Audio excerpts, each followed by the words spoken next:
Hello guys, നമ്മുടെ പെർഗോളയുടെ roof മുഴുവൻ എയോവിൻ കൊടുങ്കാറ്റ് കൊണ്ടുപോയി ഗൈസ്. കഴിഞ്ഞ ദിവസം വെളുപ്പിന് 3 മണി മുതൽ അയർലൻഡിലുടനീളം ആഞ്ഞടിച്ച ഭീകരവും ഭയാനകവുമായ കൊടുങ്കാറ്റായിരുന്നു എയോവിൻ കൊടുങ്കാറ്റ്. ഏകദേശം 130 കിലോമീറ്റർ സ്പീഡോളം ആഞ്ഞടിച്ച ഈ കൊടുങ്കാറ്റ് അയർലൻഡിലെ ചരിത്രത്തിലെ തന്നെ ഏറ്റവും വേഗതയേറിയ മാരകമായ നാശനഷ്ടങ്ങൾ ഉണ്ടാക്കിയ കൊടുങ്കാറ്റാണ്. ഇതിനു മുമ്പ് 1945-ലാണ് സമാനമായ കൊടുങ്കാറ്റുണ്ടായത്.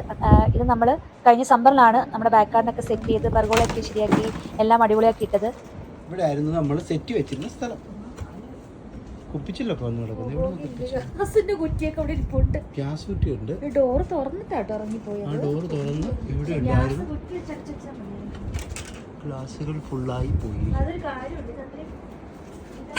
മഴ പെയ്യുമ്പോൾ വെള്ളം അടിച്ചേറി നമ്മുടെ സെറ്റ് ഒന്നും നനയാതിരിക്കാൻ വേണ്ടിയിട്ട് ഒരു വാട്ടർ പ്രൂഫ് കട്ടൻ ഇട്ടിട്ടുണ്ടായിരുന്നു. അതാണ് ഈ പിഞ്ചി കീറി കിടക്കുന്നത്. വെളുപ്പിന് 3 മണിയൊക്കെ ആയപ്പോഴാണ് കാറ്റ് തുടങ്ങിയത്. അത് കഴിഞ്ഞാൽ തീവ്രത പതുക്കെ കൂടി വന്നു. നമ്മൾ നോക്കുമ്പോൾ 70 കിലോമീറ്റർ മേളിൽ സ്പീഡും ഗസ്റ്റ് 100 കിലോമീറ്റർ മേളിലുമായിരുന്നു കാണിച്ചുകൊണ്ടിരുന്നത്. 4 മണിയൊക്കെ ആയപ്പോഴത്തേക്കും റൂഫ് പതുക്കെ ഇളകാൻ തുടങ്ങി. ഞങ്ങൾ ഒരിക്കലും അത് ഫുള്ളായിട്ട് പോകുമെന്ന് വിചാരിച്ചില്ല, കാരണം അത്രയും സ്ട്രോങ് ആയിട്ടാണ് ഫിക്സ് ചെയ്തിരുന്നത്. ചെറിയ വെള്ളലോ വല്ലതും വീഴുമെന്ന് വിചാരിച്ചുള്ളൂ. പക്ഷെ 4 മണിയൊക്കെ ആയപ്പോഴത്തേക്കും ഒരു ഒറ്റ പൊക്കില് ആ പോയ പീസ് ഒരു സിംഗിൾ പീസായിട്ടാണ് അത് പറന്നു പോകുന്നത്. നമ്മൾ ലൈവായിട്ട് അത് വിൻഡോയിലൂടെ കണ്ടുകൊണ്ടിരിക്കുകയായിരുന്നു. അങ്ങനെ ഒരു സിംഗിൾ പീസായിട്ട് പൊങ്ങിപ്പോയിട്ട് പോകുന്ന പോക്കിലാണ് പലയിടത്തും ഇടിച്ചത് ചിന്നി ചിതറി നമ്മുടെ അതിൻ്റെ അപ്പുറത്തെ വീടിന്റെ ബാക്ക് ഗാർഡിലും ഫ്രണ്ടിലും റോഡിലും എൻഡിലും സൈഡിലും ഒക്കെ ആയിട്ട് ഇങ്ങനെ ചിന്നി ചിതറി കിടക്കുമായിരുന്നു. ഇത് പറയുമ്പോൾ നമ്മുടെ പഴയ ബാക്ക് ഗാർഡിൽ എങ്ങനെയായിരുന്നോട് കാണിച്ചാൽ നിങ്ങൾക്ക് അതിന്റെ വ്യത്യാസം മനസ്സിലാവത്തുള്ളൂ. ഇതായിരുന്നു നമ്മൾ പെർഗോളയും നമ്മുടെ ബാക്ക് ഗാർഡിനൊക്കെ സെറ്റ് ആക്കുന്നതിന് മുമ്പുള്ള നമ്മുടെ ബാക്ക് ഗാർഡിന്റെ അവസ്ഥ.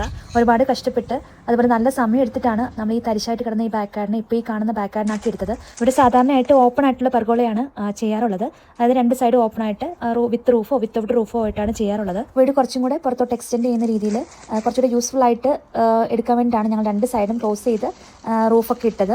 ഇതാണ് നമ്മൾ എയോവിൻ കൊടുങ്കാറ്റ് വരുന്നതിന് മുമ്പുള്ള നമ്മുടെ പെർഗോള. അത്യാവശ്യം നല്ല ക്വാളിറ്റിയുള്ള എക്സ്പെൻസീവ് ആയിട്ടുള്ള റൂഫ് ഷീറ്റ്സ് ആണ് നമ്മൾ യൂസ് ചെയ്തത്.